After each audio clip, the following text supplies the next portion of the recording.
So ayun, magandang gabi mga brads. Dumating yung bayaw natin. May dalang tuna pa nga. Bali mamakinid natin. Ito, tingnan nyo mga brads. Sila, nahiwa ko na. Bali 4 na piraso sila. Yan. Bali nagtitik na tayo ng bawang. Tapos yung seasoning natin. Ito na yung lemon yung pangalan natin mga brads. Tsaka meron din ako dito oyster sauce. So mga brads, titimplahan ko na. Bawang muna. Yan, tapos yung seasoning natin. Toyo. Tansyahan lang. Yan.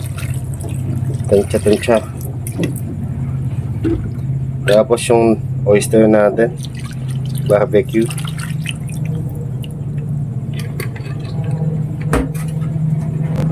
Tapos lalagyan natin ng ketchup.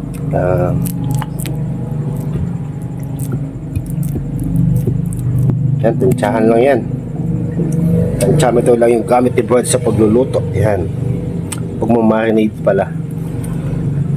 Yan, balaluin lang muna natin.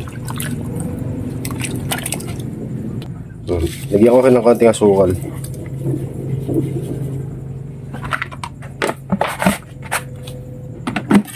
Tapos haluin lang ulit.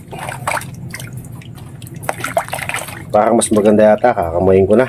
Yan. Hugas muna tayo ng kamay. Yan, malinis naman yung kamay natin. Yan, ipagayin lang natin siya. Hanggang sa lumabas yung ng lemon.